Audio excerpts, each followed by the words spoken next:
testing. There you go. There it goes. Awesome. Moving. You got it. Okay. You're a wizard. No, I'm not. You got it, man. You did it. You think? Okay. Can you guys hear us? Someone wanna? Anybody want to chat? How come we're not getting any chats? Type in the chat. It says it's up, right? Up there.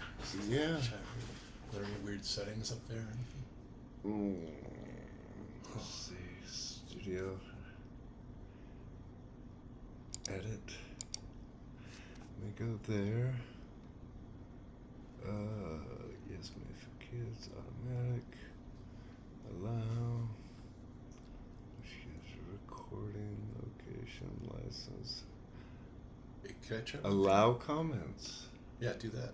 I did. It's already on there. Let me try something real quick, because what you just did for the input, I'm gonna try that for the output. There it is. I'm gonna try this one. See if that. What was it that you hit to get that window? You double clicked it. No, that wasn't it. What was it? What was this? Nope. Shoot, that'd be that. Well, they can hear us. That's the main thing. It's back in here. What the heck was it that you hit? It was some button. I'm not sure what you're looking for. Do you want to go to settings? Yeah, that's it. And then go up to the drop down one?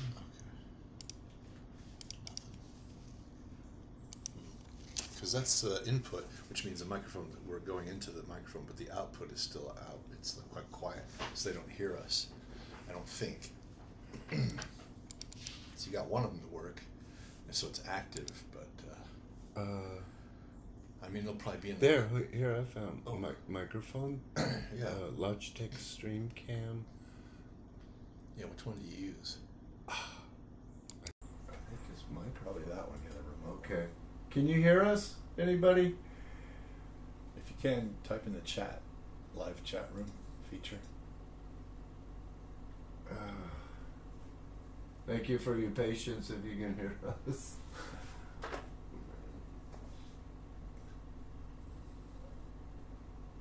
Let me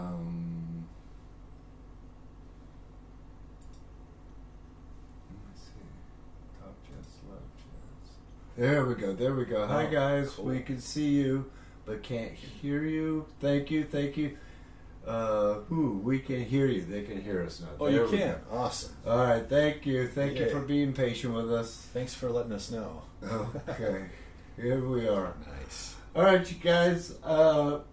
Here we go. Feeling much better now. All right.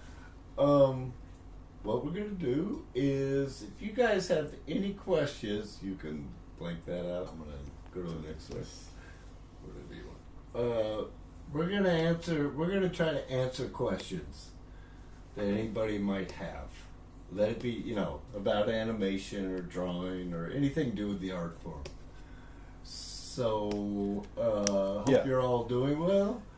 How do I send a sample for you to look over? You might be able to attach it to the chat somehow. Send it via the chat. Yeah, if you can send it via the chat, I don't think they can. No. That's the only way I know how. Wow, so cool of you to do this. Thank you. Let me elaborate a little bit on Okay. the questions. Maybe they can type it. Some of them can type it if they need to. So the kind of questions we're totally willing to answer pretty much anything. I mean, it could be technical. It could be aesthetic. It could be something about the business. It could be about techniques or methods or approach. Anything regarding animation or art. Because Wayne's an expert with art and fine art, so he can field any of those questions. Together we can do all the animation stuff. Yeah. And film biz stuff, whatever. But as far as like sending a sample, I don't think we can. Huh. Maybe a link. If you typed a link in there, you can open it in a separate But window. I'm not sure. Can you explain it to him?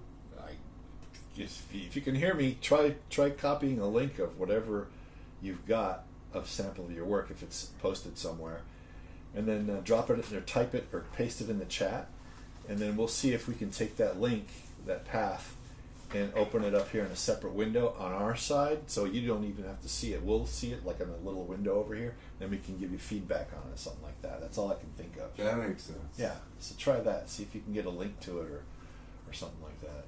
Maybe you can, if you don't, then maybe you can post it somewhere and then grab a link to wherever you post it. All right, so give that a shot. Let's talk about the Yuli Meyer. Oh, if you guys haven't seen it, yeah, you got to see this, man. Yuli Meyer. Yeah. What is it called? It's called Molesworth. If you guys haven't heard of this, go to either ulimeyer.com, I think has a link to it. He's got this trailer out for a feature that he just got funding for. And he's been working on this for years, man. It's a Ronald Searle style illustrations. That's what it's emulating. And he's using that style and he's bringing it to life with animation. And it is just beautiful. Absolutely beautiful. You gotta see it. It's one of the best things I've ever seen in my life. I wonder if we're able to. Oh no, but it'd have to go through OBS. But I'm wondering if we, on this window, if we put up, found it on the internet and showed like it. Write it?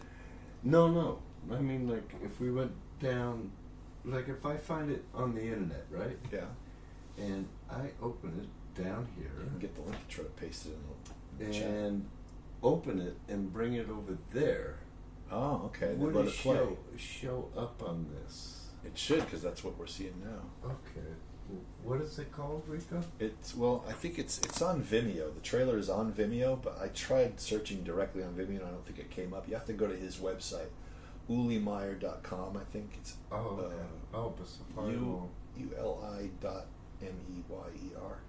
I think it's real simple. Let me see. Well, let's answer. We'll do that later. We got some questions coming. All right, let's get some questions. Okay, so let's see. I have it on YouTube. Gabriel, I'm waiting on results for an internship at Nickelodeon. How much can internships help you to break into the field? That's a good question. They can make your career. Immensely. I know people. I remember when I was working at Nickelodeon, there were a couple of interns that were there, and they actually got hired on later on. Yes, so it's a great avenue or way to get in. Yeah, I would say the main thing is that once you get your foot in the door like that, you want to persevere, tenacity. You want to show everybody your work.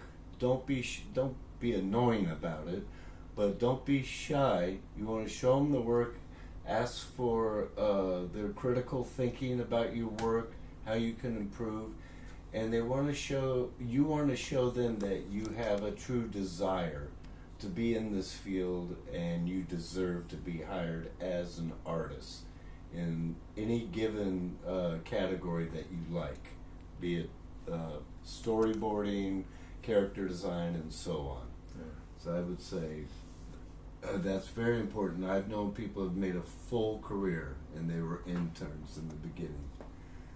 Okay, B says, can you spell the name please, or write it in rough animator? There you go. Oops. Thank God Mike's doing this because I believe. I don't know if there's a dot between his first name and his last name, but this is his name. Uli Meyer. I think it's pronounced Uli. I don't know if it's Yuli or Uli.com. Molesworth trailer. That's what you want to see. Molesworth trailer. On Vimeo. Check that out. yes, it's beautiful work. It is. He's taken an old illustrator's work, an artist named Ronald Searle, and he took his work and he interpreted it in such a way that it just takes all the guy's illustrations and brings them to life. Like when you look at it, you just think to yourself, that's perfect. I wouldn't change a thing. It's just the greatest interpretation. The movement, and the acting, and the design, everything is just flawless. It's just so gorgeous. I can't wait till the movie comes out. Okay, B found it. Good. Says thanks. Enjoy that, man. Yeah, whoever's out there, I definitely would recommend checking that out. I'm gonna see if I can find it. Okay. And tell them about your internship, or when you first got over to Filmation. Oh yeah, okay. So, well, back when I started in, it was a little bit different. The studios were a lot more open. You could walk in the front door of the studio. It was an actual physical place for one thing. It wasn't COVID closed or whatever you want to call it. So you go into the front room, the front lobby desk, and you talk to the receptionist, and they usually have a clipboard there, and you can sign your name on there and say you're a visitor, and write down what your business was, and you just say you just write down I'm looking for work, or you ask somebody there, whoever's at the front desk, say, you guys have any openings, any jobs? And they'd either say yes or no, obviously. So that's kind of how I got in. They'd have me fill out an application, on paper back then, sitting right there in the lobby, hand them the application, and then they'd look it over, give it to whoever is doing the hiring, and they would either get back to you and let you know one way or another whether you got the job or not. And that was the beauty of back then. You'd be guaranteed a response. I never ever remember going to a studio and asking them if they had any openings or any work and never getting a response. Nowadays, that's kind of normal that you don't get a response. You'd be lucky if you do get a response at all, whether it's yes or no, which I think is really lame. That's bad business in my opinion. So any studio that gives you a response that says, sorry, but we don't need your talents or skills at this time, but we'll keep you on file for future reference, that's cool. At least they acknowledge that you submitted, they received it, and they were kind enough to get back to you to let you know, instead of leaving you hanging like, wow, gee, are they going to hire me or not? Should I keep looking? Blah, blah, blah, blah. So anyway, that's how I got in. I just filled out an application at a place called Filmation. They did He-Man and the Masters of the Universe. They did She-Ra, the Princess of Power. They did Fat Albert and the Cosby Kids. They did tons and tons of show. If you Google Filmation, it's like, look at the filmography or whatever they have, the TV series. It just goes on forever. It's like probably 20 years of solid content that they did from the 60s all the way into the 80s, late 80s. I think it started in the mid-60s. Anyway, so this is the clincher. This is my favorite part of the story to tell. Is after I got hired there and I started working, after a while I was thinking, well, wait a minute, I don't have any real experience in these big studios. So what was the factor that made them pick me to hire me in the first place? So I asked my supervisor, I said, hey, why did you guys hire me anyway? And they said, well, when you filled out the application, your name, address, and all that jazz, your printing on the application was so nice and easy to read and clear and perfect. We hired you because we need someone to label folders with nice, clear printing, handwriting, so that it's real clear for all the artists and management to read as it goes through the system. So I said, oh, okay, cool. So it was nothing to do with artistic talents or anything like that, and they didn't even know who I was. There was never an interview or anything. They just called me up and say, hey, can you start Monday? And I'm like, yeah.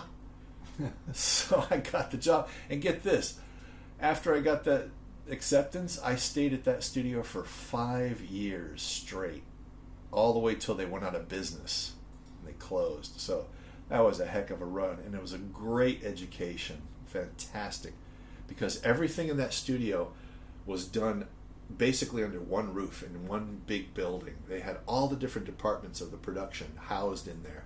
So on break time and lunchtime, I would go around all the different departments and go, hey man, what are you doing? Can I see? Oh wow, what's that? And I'd ask all these questions, and they'd be more than happy to explain what they do, because that's their job. That's what they do all day. And some of them have been at it for 20 years. So they would explain all the technical stuff, whatever questions I had. So I got this huge education about every facet of the production for free. Actually, I got paid. So it was even better. So that was my story. All because of clear printing on an application is how I got in. And just sheer tenacity of, applying at every studio every single day as often as I could possibly do it. And then once I, ran out of places to apply, and they all said no. That's when I started to head out the door to go to Mickey D's and work flipping burgers, and that's when I got the call from Filmation asking me to start on Monday. And that was like on a Saturday or something, or Friday. I said, yeah. 5 years straight, man. Very good. Who would have known? Way to tell it. Hey, Rico, I can't find it. I was trying to find the email that you sent me, but we have other questions. Okay. Filmation, definitely my favorite animation house. Such a great cartoon. Canon, I have a few questions regarding animation acting from B. Cool. Bob? I don't know how to pronounce it, but Brave Star was the last of their greats that I can remember. I loved it. Yeah. It was all in my. That's going back. And hold on, so cool. Go ahead. Ask us a question as far as acting. Well, let's just take it from here. How do you approach this? They don't have a specific question about acting, just in general? It's just, I have a few questions regarding animation acting. Yeah, give us the specifics, because it's such a huge, broad subject. It's hard to know where to start. I want to focus in on what you particularly want answered. You know what I mean? Like what aspect of it or whatever. I want to make sure you guys get the most out of this. Gabriel says, do you think Cartoon Network Studios closing down and merging with Warner Brothers will affect the chances of new aspiring artist careers? I don't think so. I don't think so either. All it is okay. This is what the reality is. Whenever there's a big change like that, or a shift in management, or one studio, gets the acquisition of another and they absorb it, there's usually a time period where during that time where they're assimilating the other studio, nothing's going on. They don't want to hire anybody. They stop all the projects. Everything comes to a stop. So there's a time period where it's really hard to get in. You got to just kind of wait until they settle down and get everything organized and straightened out within their own system, and then they start up production again. So that doesn't mean that they're not going to do anything later on. They definitely want to do something because they want to make money. So it's just an interim. There's just a time period in between the absorption of the merger of these companies, where they're kind of like it's asleep, right. And nothing happens. But yeah, just wait it out or go work somewhere else. And then when they're ready and they start hiring, you'll be ready. So that's the reality. Response to. Yeah.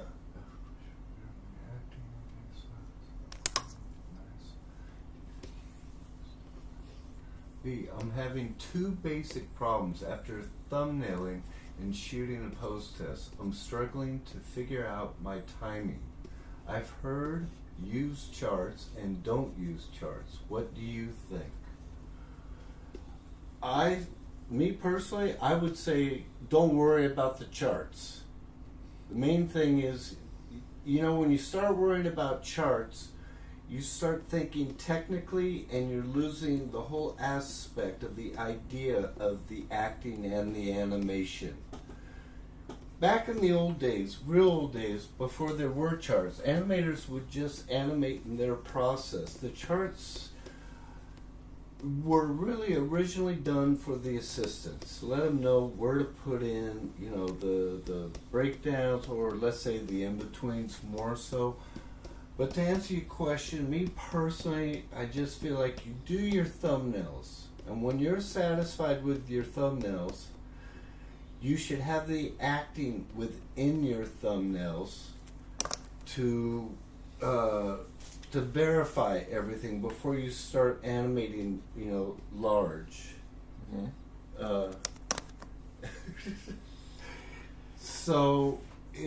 And you look for the little subtleties, and you listen to the sound of the actor who's performing the voice for the character. And you also, in the beginning, if you're doing your own film, you're going to be deciding what the attitude is going to be of the character and everything. But if you're working at a production house, and you're working with a director, directing an animator, they're going to be more of directing you of what the character is like. And if you go off the timeline of that character, they'll explain it to you.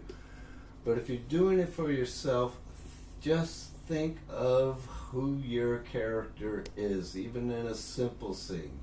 Is your character evil, the evil, or nice, or shy, or empathetic, things like that? And then, if you want to analyze it more, how would this character, if they get angry, how would they get angry? And put the charts off later. Charts, you can figure, especially now, because you got this, the digital animation, you can learn timing much quicker, and then you'll be able to implement the charts into your drawings. Does that make sense? Yeah, basically, yeah, I totally agree with that. It's basically saying that, the charts, just leave them off until the end. You have to really focus on the performance. And what motivates the performance, this is really important. They taught us this at the Brandeis Art Institute, or the school that we went to. We had some really good teachers, and they said, a good idea to do before you start animating a character is you got to do a little bit of research. If you're given a villain or a hero, whatever, you have to either, they supply you with a description of the character, like what they're all about, or you can sit there and write at least a paragraph of something about their whole life history, or whatever you can think of, what kind of foods they like, how they would behave, were they beaten when they were young, were they raised rich and they spoiled, all these different things determines how they're going to perform, how they're going to act, how they're going to behave on screen. Exactly. And and usually if you're working on a commercial, Lucky Charms or something, that whole acting thing, you don't really have time to get in depth into the character. But it's mostly, on features and a series, TV series, that your character develops as far as their personality. Like when I first got on, I got onto a show called Catscratch, and I didn't even know what the characters were when I first got on there. And it took me about a month and a half to really start to understand who the characters were. There were 3 cats, there was a butler, and some other characters. But it took me a while, and the great thing is, after you do learn the personality of the characters, some of them you're attracted to more than other ones, just matters which ones you like, and you can really dive into them. One of the greatest actors with a pencil was Frank Thomas. He was really versatile. He was from Disney, one of the 9 old men, but he was really versatile as far as doing, a sweet character to an evil character, a more realistic character. Also built Titla. The guy went from Satan on Night on Ball Mountain, and then he did Dumbo, the cute little elephant. And you talk about versatility. That's pretty extreme right there. So that's what I would say. Let me read some more. What are you writing over there? Making me nervous. I'm writing what a lousy rat you are.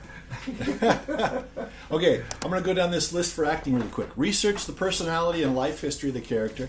Listen to the soundtrack over and over and over, so you get the inflections and the delivery and the emphasis in the soundtrack and the delivery of the dialogue. And then thumbnail the heck out of it so you can explore different possibilities of what communicates the strongest. And then you can pose out and shoot your test. You're all set. That's a good little checklist for acting. Nice, Rico. In general. So if you guys see this, take a screenshot, because I'm going to erase this when I get to the next question if I can answer it. And we're trying to do it visually here because we're not drawing anything. So I'm trying to do it visually with the words as well as explaining it audio through audio. Thank God, Rico's here. I could never do that. Go for it. What else we got? Okay, here's what else we got. How do you not be melodramatic while acting for animation, as I want to learn a little more realistic? Oh, I got a great tip for you. What? If you know what, I saw an interview with Martin Scorsese. Yeah. And he said, if you really want to learn about filmmaking, you're going to learn more about filmmaking by watching a bad movie than you will a good movie. Because a good movie, one that's done well, it's kind of flows by and you're not really aware. You're tricked. You're sucked into the story. That makes sense. And you're totally unaware of all the different techniques, right? All that stuff. You watch a bad movie, and it's like, whoa, the audio sucks, or, oh, the dialogue's terrible. Or the acting's bad? Yeah, the acting's bad. And, oh, the lighting is really, wow, that's really important to get the lighting right, because it really sucks in this movie. You start noticing all the things that are wrong, so those are the areas that you focus on, and you'll learn a ton. Okay, so my recommendation for trying to avoid the melodramatic acting is, and you know what? Hey, no offense to the Star Trek fans out there, because I'm a Trekkie too. I'm a freak about that stuff. I'm not wearing my Star Trek T-shirt. You're not going to say anything about Captain Kirk, are you? Well, it just so happens, yes. If you want to see some melodramatic stuff, check out William Shatner in the original Star Trek series. You're going to see what not to do. Because I don't know where he learned how to act, but I swear to God, no, nothing against him, because he actually is a really good actor. There was a movie he was in black and white that was phenomenal. He was great in it. He was the star. Mm-hmm. I can't remember the title, but if you guys research, do a Wikipedia search on William Shatner. Are you sure that was him? Oh, yeah. I'm positive. He was really good. I mean, he did a great job, and this was I think it was a Roger Corman film. Check that out. That's really good acting. Then look at his Star Trek stuff, and you can see the difference, the melodramatic acting that he does in Star Trek. You know what? I also saw him in the Twilight Zone. He was really good. He was Captain Kirk, He was, and the Doctor, Bones, was that his name? Yeah. Pretty melodramatic there. But I gotta tell you, someone that Mike and I always admire, his name is Dan Haskett. Yeah. Haven't seen him in decades, but he would tell us to watch soap operas or sitcoms. I think sitcoms. And he would say to watch those because they were so overacted. That's kind of when you're first learning what you want to do in animation. When you do it is better to, I think, in the beginning, you can be over the top, because that's part of the fun. If you're doing a cartoony, you want to be over the top like a Tex Avery or something. But, there's the call for the subtle stuff. Main thing I would say you really got to do where you're not melodramatic is just tone everything down in your animation. Instead of a big take, you're going to have barely a take. Matters what the dialogue delivery is also. But it's just tone it down, and it could just be a eye blink and just a look across, and just minimal movement will say more than a that sort of exaggerated. So that would be my advice on that. Okay.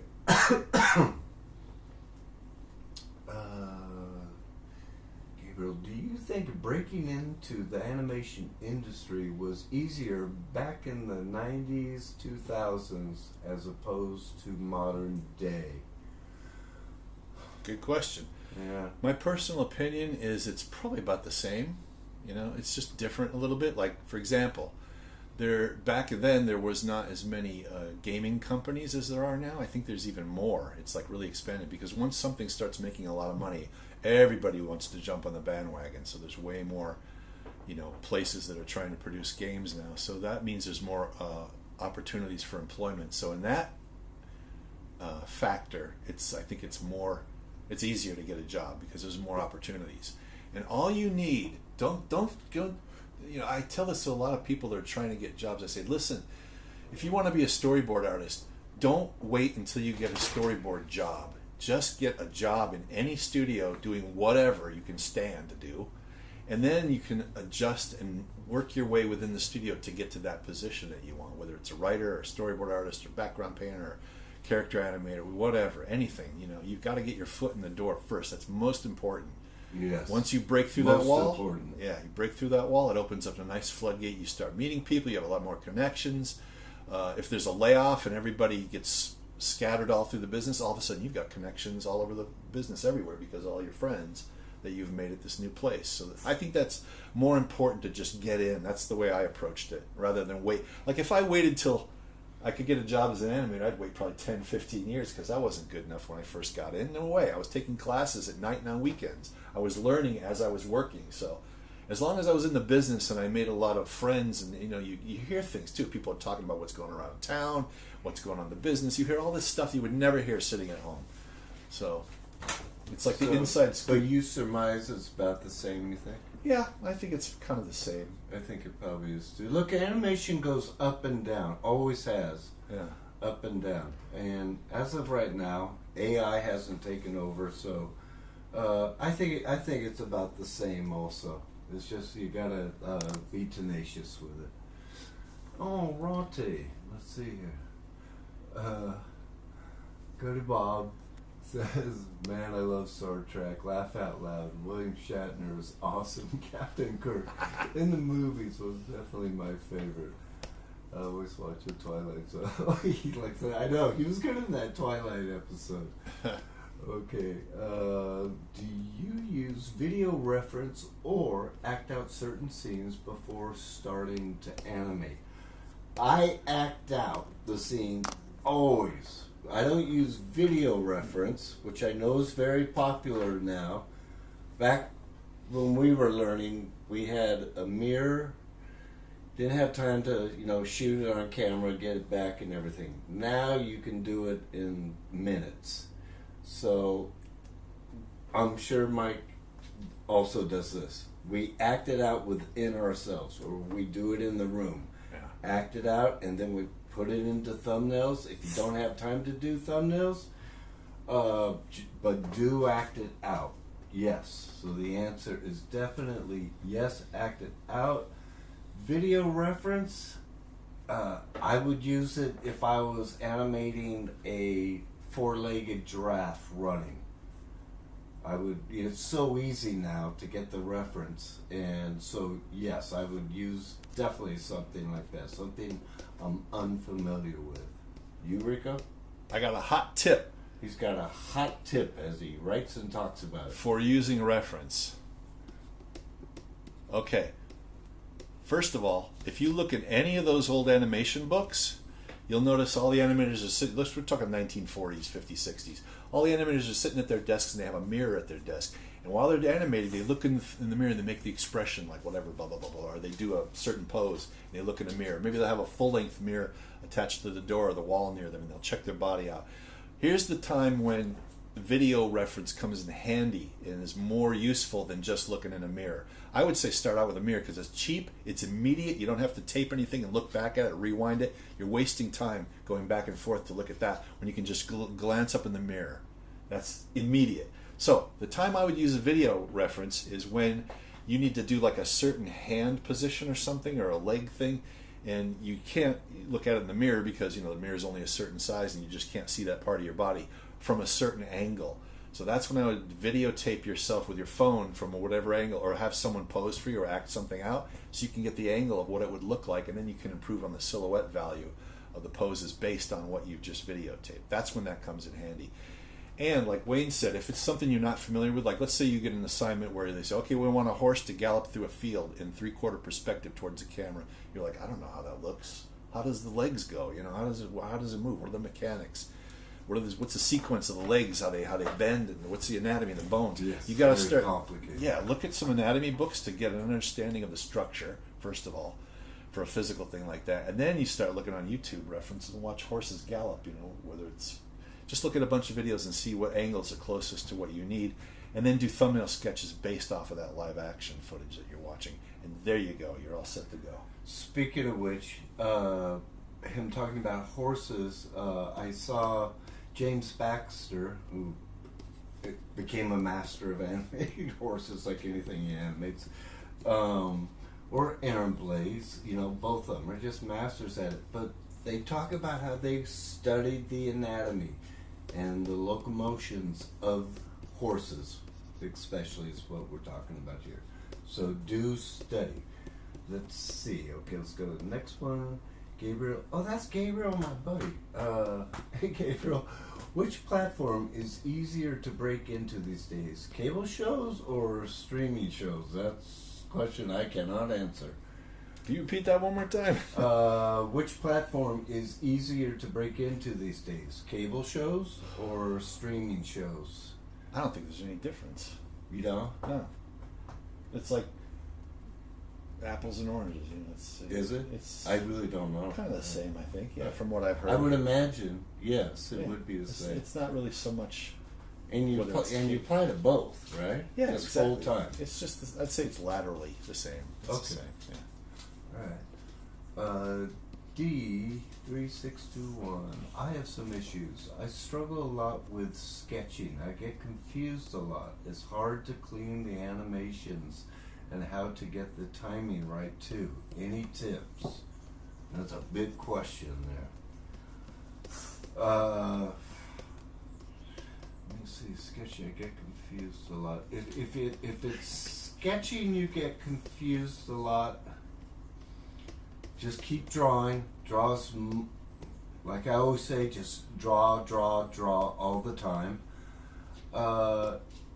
And if it's hard for you to clean up your rough sketches, what I would recommend if your draftsmanship, is still starting out, is that you do a model sheet of your character. Or if you're doing an already established character, we've got, go on, Ryan. You got the model sheet. I'll say Elmer Fudd, for example. If you can get the model sheets online and you got them, you learn those basic shapes and volumes of Elmer Fudd. And if you work in a very loose fashion, but you understand your rough drawings, you always got that model sheet to go back to put it in drawing or on drawing. And how long it takes, it's different for everybody, but you push yourself to where it's acceptable. So if it takes you longer than your buddies, that's okay. That's just, you work at your own pace. And that is the process I would recommend on that particular issue. Let me see, and I get confused. It's hard to clean the animations and get the timing. Now, as far as the timing goes, then I'll let Mike answer. He might have other things to add on. As far as the timing goes, I would get the timing figured out first in your rough stage. If you got scribble drawings and you got all your drawings there, I would get the timing figured out there before you clean them all up, because you could be doing endless hours of cleanup that you didn't need to because you didn't need as many drawings. Hope that makes sense. Anything to add on to that? Could you repeat the question again? Because it's been a while since I heard it. Because I'm not reading it. I'm hearing you say it. No, I understand. Yeah, just repeat Am that. I being long-winded? No. He's always you're picking fine. on. He's always terrorizing me. Lousy. He's always Oh, hold on. Before we do that, come here. Treat. Now he's not coming? I know. I want to show off somebody to everybody. Here is my second best friend. His name is Rhino. Yeah, buddy. There's my best friend. I just had to show Rhino off. We're a trio now. It's a Musketeers. That's right. Okay. All right. Sorry about that. Okay, I'm going to repeat the question. Let me see. Are you in camera? Yes, Yeah. you are. Yeah, let's hear that question. Okay. I have some issues. I struggle a lot with sketching. I get confused a lot. It's hard to clean the animation and how to get the timing right. Any tips? Ooh, yeah. All I can do as far as tips is offer my own personal experience and what I went through with those issues, which is when I was first starting out and learning the medium of animation, it was literally impossible for me to make a rough. I could do the roughs fairly easy. It wasn't that hard, because I was taking life drawing classes and stuff and sketching at the zoo, and I got the idea of it, at least so I could animate. But then when I had to translate the roughs into a cleanup drawing, I just didn't know how to do it, or what. It just was a total mystery to me. I just was incapable of doing it for a long, long time. I even went to Wayne at one point in the early 80s, and I said, man, I don't know how to bridge that gap. I can't seem to translate a rough into a clean drawing, so can I watch you do it? And he drew, or I went over to his pad, and he drew this rough fish, and I was like, cool. And he threw another sheet of paper over it, and he drew a clean fish over it. And I was like, I watched him every step of the way, and I still didn't know how he did it. It's like, and I found out later on, years later, what the solution Mike is. was just starting art school too. Yeah, but the solution to solving that problem, and it's so gradual, by the way, that when it happens, you almost don't even notice it. It just is such a slow, long process it takes. Maybe you're different. Maybe you'll get it really quick. Everybody's different. I can't say it's going to take forever. It took me what seemed like forever. All you have to do is just keep drawing, like Wayne said, draw, and draw from life as much as you can, because I can't explain it scientifically, but I know what the phenomenon is. This is the phenomenon. When you look at three-dimensional objects in space and the world around you with your binocular vision, you're getting a 3D environment. And you, with your mind, you have to look at that, perceive it, translate it to a two-dimensional surface, whether it's a computer screen that you draw on or a piece of paper. It's a flat surface. You have to force yourself to translate that and try to make it feel like it's dimensional and has thickness and form to it and perspective. That was the thing that helped me out. So I would copy a lot of different styles to get the hang of how people do things graphically, and then I would also draw from life. And you know what else I recommend? If you really want to speed it up, I think sculpting.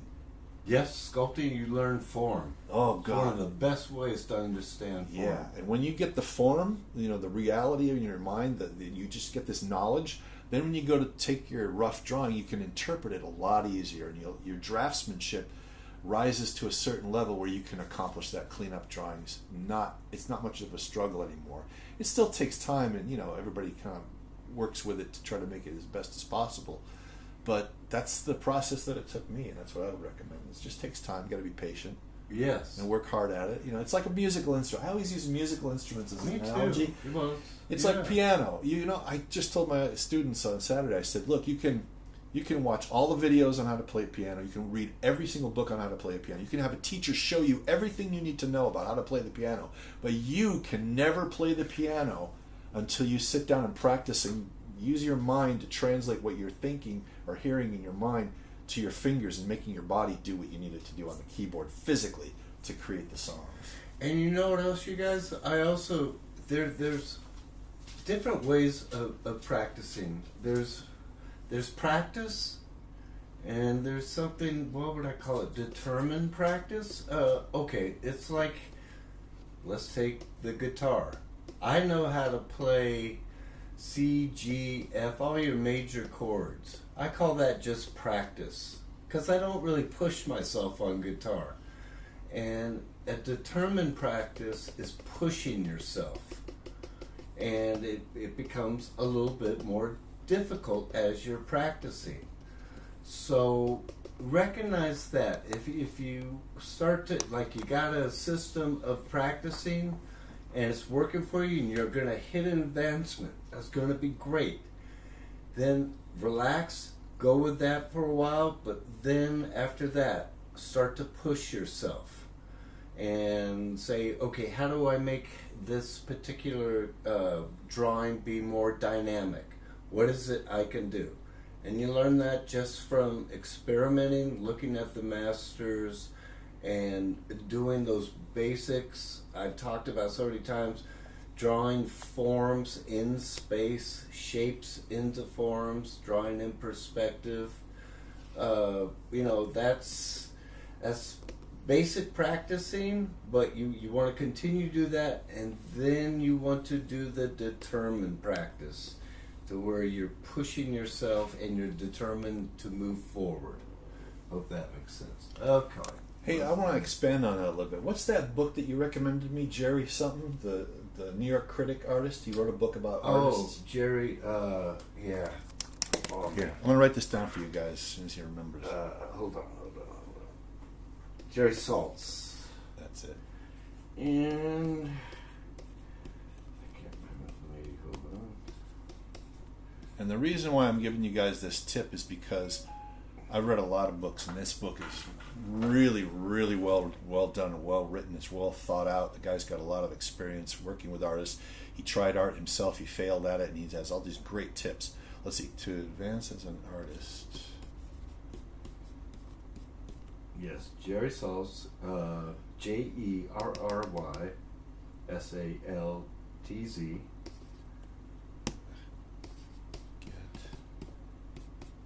Oops, hold on. Am I going dyslexic here? What's the deal? What's the minute? I'm like clicking on the wrong button. Get this book by Jerry. How do you spell it? Saltz. Jerry Saltz, and it's called How to Be an Artist. Came out in 2020. How to Be an Artist. You know, it's funny. Wayne told me about this book. He said, "Oh, you got to get this book. It's great." And I was like, I wish we had it back in the 80s. yeah. When I heard the title, I'm like, really? How to Be an Artist?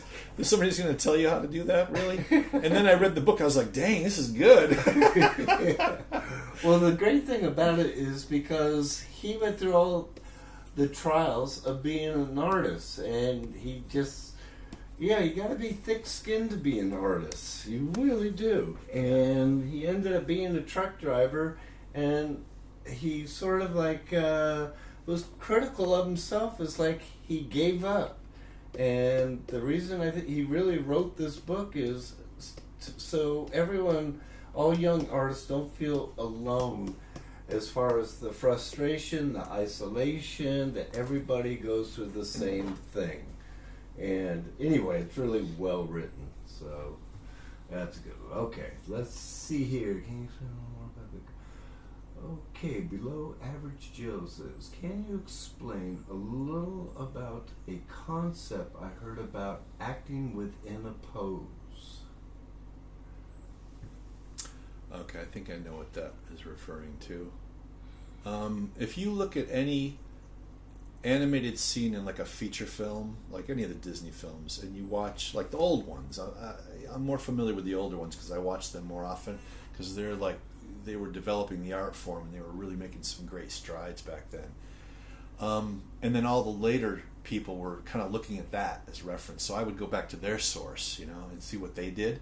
So what they're talking about, I believe, is if you look at any long scene, not the quick ones, it's not enough, but you have to look at a scene that's pretty lengthy where the character's doing some quite a bit of acting.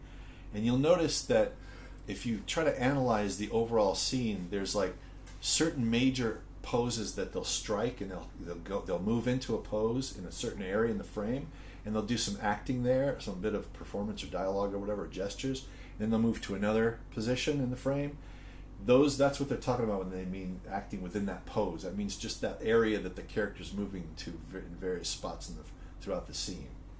I think that's what it's referring to. I do too. From what I recall. So it's a key pose. Yeah. That will tell the main point of the scene. Right. And then within that area, that's where the acting would be. Milk Call, from what we were told in the book, say this is his approach of animation.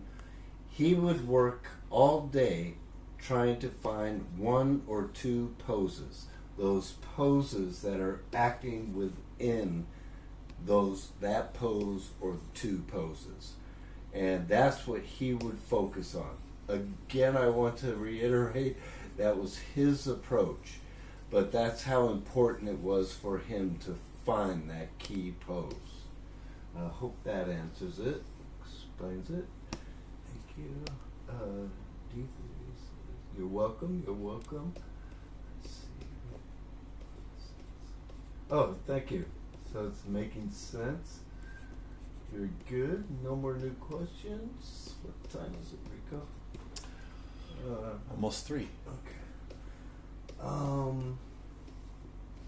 So what else? Breaking into the business, draw all the time. Thank you so much, Below Average Joe. You're very welcome. I hope everything helped. We can still hang out for a bit. I can expand a little bit more on that how to better yourself as an artist. Go ahead. Thing. And in addition to that book by Jerry Saltz, I highly recommend. These are certain things to keep in mind, and these are things you don't usually read about in books. Actually, it's like a psychological thing. Like you can psych yourself out. Like I know some professional animation artists in this business that are so obsessed with being self-critical that they're like immobilized. It's like a deer in the headlights. They're just frozen. It's hard for them to advance because they're so self-conscious about what they're doing. So here's a trick. It's a mental trick. You try this. When you're animating or drawing or doing any art, anything that's an endeavor in the arts, do not worry about certain things like what other people will think, whether it's a waste of time or not, or how much time it's taking. Don't worry about the time, or how much the cost is of what materials you're using. Oh my God, it's costing me $50 a ream for a piece of paper, and you just start freaking out, and then it stalls you, it stops you. So don't be concerned about stuff. Just have fun with it. Really enjoy it. Savor every moment. I mean, you're creating stuff as an artist. It's such a great joy when you create anything. When I was a kid, I would sit there with a piece of paper and a pencil and just draw whatever I wanted. It was just, such freedom, Just do that. Also, it's good to study and, research and try to learn things in advance and look at other people's work. But also remember to just have fun with it yourself and just doodle and have fun and just go crazy and experiment with stuff. And move forward, you guys. When you do a scene, it's recommended more that you do your scene, you do the best you can, and then go to the next scene. You can work a scene to death. You can work a drawing to death.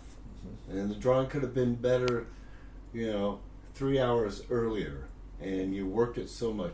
So do it to where you're satisfied, your director's satisfied, whoever your supervisor is, your boss, and then move forward to the next one.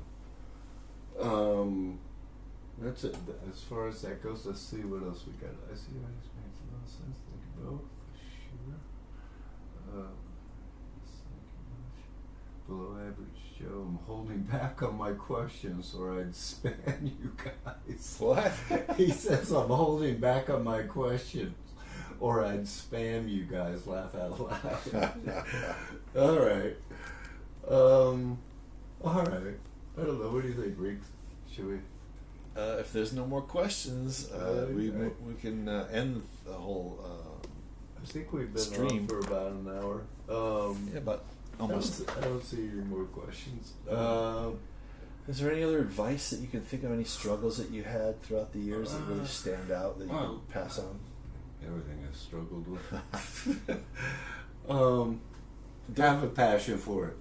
Yeah, give yourself some patience. Give yourself some time. Yeah, yes. Do not burn yourselves out.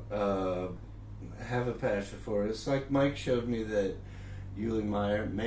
Uli Meyer. Meyer. I think we got a question. Go ahead. What about Uli Meyer? Let me see. Just wanted to say thank you guys. You're welcome, Below Average Joe. You're very welcome. What was it about Uli Meyer? Mike's just showed me the if you look it up, what Mike wrote at the beginning. The trailer for Molesworth. Yeah, I saw that and I was like, oh my God, that's so inspiring. And he does it all. Most of it's all in ones. Yep. And it's just so brilliant. And that's why we got into it in the first place, is because of the inspiration of it. Yeah. We're artists. We're not accountants. And by the way, we're just different creatures. I just want to double check with everybody. Is there anybody out there who's tuned in that does not know what ones and twos are? We'll explain that because Wayne just said most of that stuff is on ones and it looks great. So if you guys don't know what that means, please feel free to pipe up and let us know, and we'll explain that too. But if you already know, it's no biggie. It's a real simple concept, but I can explain that really quick if you guys need to know about that. Well, go ahead and explain it. All right. I get this question a lot. I get students ask me, what do you mean when you say animation is on ones or twos? And all it is it refers to, let's say you make a set of 10 drawings, right, for a movement, a real simple movement.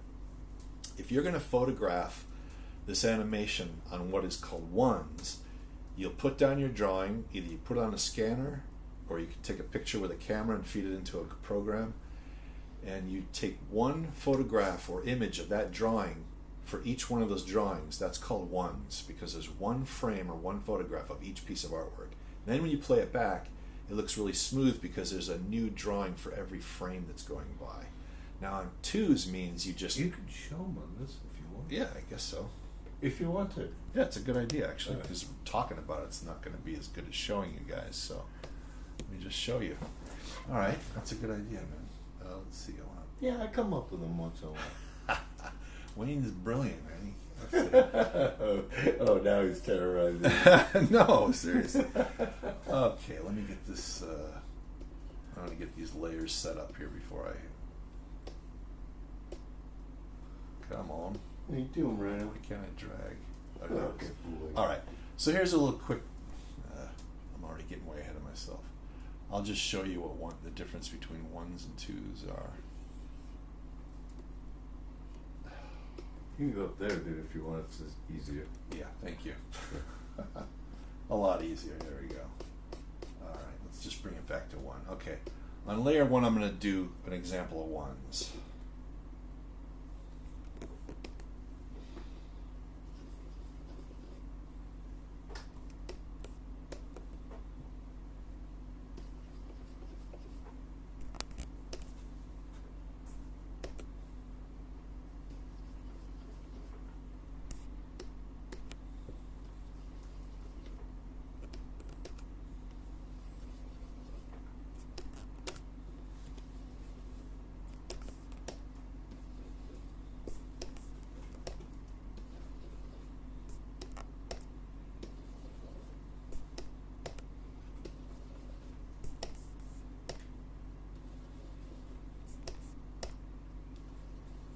All right, turn that off.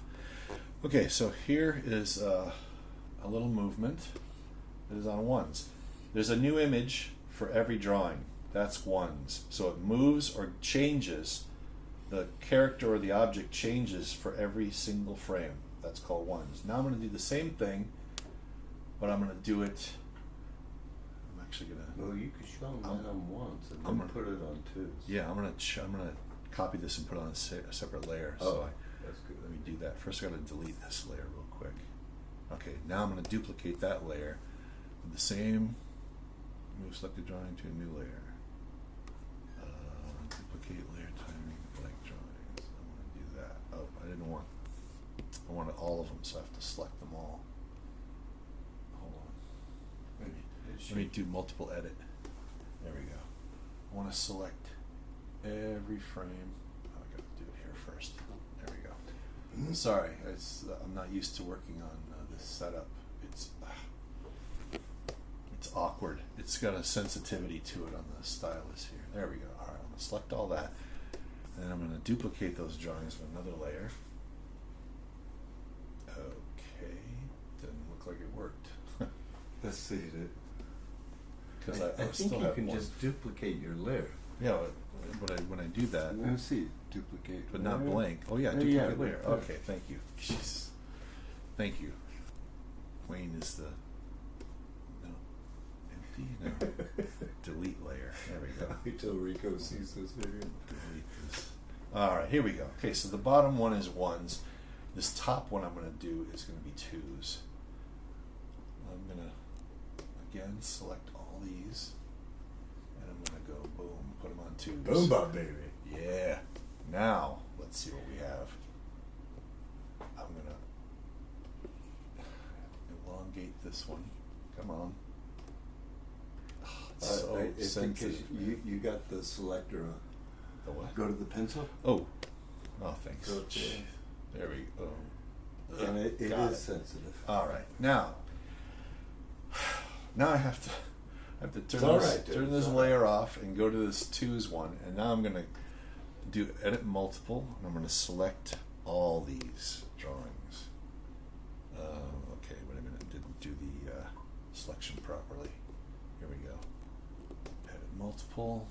I want all this. I'm going to select it all, and I'm going to move it up here.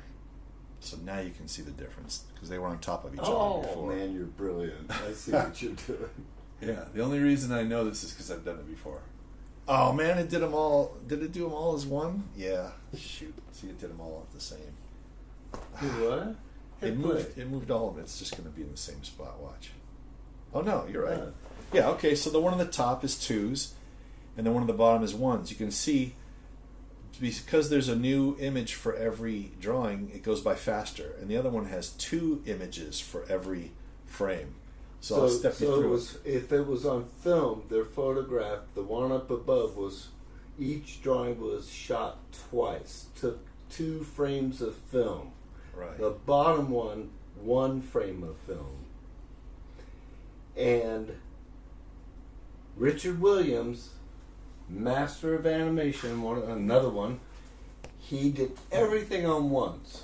Makes everything much more fluid.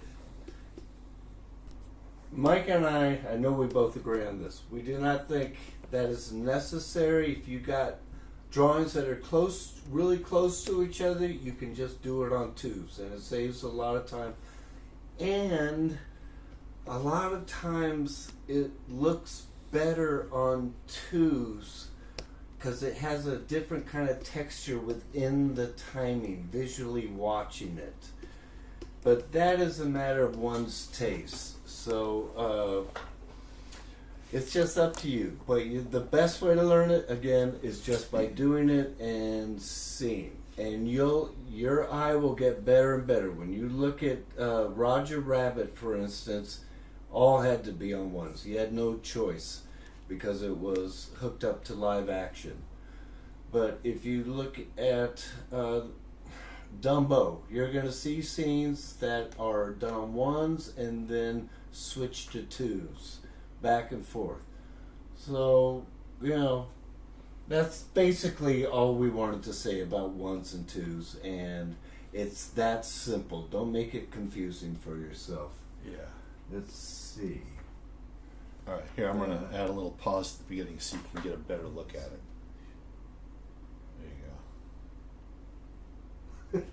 Now they're talking to each other. They're having a good time. It still feels so alone. They must know what ones do. If you feel alone, just go someplace where there's other animators and hang out and talk and commiserate. Other people. All right, dude, we should get going. All right. Anyway, guys, again, thank you very much for tuning in. Again, I wish we had more time to do more videos, live streams and stuff, but we don't. We'll try. And I'm not going to sit here and say we're going to do it this time each week. I'm not going to do that because it's just been a lot of different stuff going on. Something new. Something new just popped up. Oh, Wayne, you're the coolest guy I've ever met. Oh no, that was me saying that. What about me? It says, for timing questions earlier, have to remember not always do even in between. Slow in, slow out. Yeah. Eve just a bit. I'm not sure. I think you mean ease just a bit. Yeah, like these first ones are closer together and then they get further apart in the middle and then they get closer again. That's the slow out of this pose and the slow in. Yes. Real simple concept. Yes. That is your starting out concept for in-betweens and charts when you put your charts in.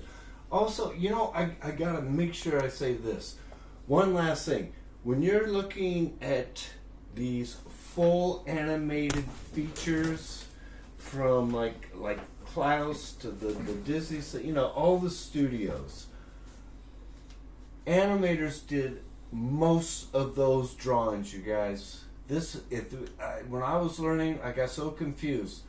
I thought they'd done the key drawings, then send it off to the assistant to do the rest of the drawings. No, they do most of the drawings because that way they have total control of it. So do understand that. They don't just do 3 poses for an 8-foot scene and hand it off. They do almost all the drawings. The ones they leave are the ones that are tight in between, so they got an assistant who really understands their way of working. Which is mostly slow in and slow out at that point. Yes. And the reason why they do that is because you want to have... Here's what happens when you don't do that. then it gets interpreted after you hand it off in a very mechanical, mathematical way, which is basically what a lot of CG stuff does. It has not an algorithm, but it programs mathematically how to in-between from one extreme to another. But if you want to make it more organic and be more realistic and be more alive, instead of stiff moving from one pose to another, you have to put more poses, descriptive poses in there, almost every drawing in some cases. Yeah. Pretty much, for total control, because was it Frank Thomas that said every drawing really is an extreme? Yes, that was him. I mean, look at his work. Look at the Queen of Hearts and Alice in Wonderland. Look at Captain Hook and Peter Pan. Watch those scenes over and over. That's Frank Thomas's work. Yeah.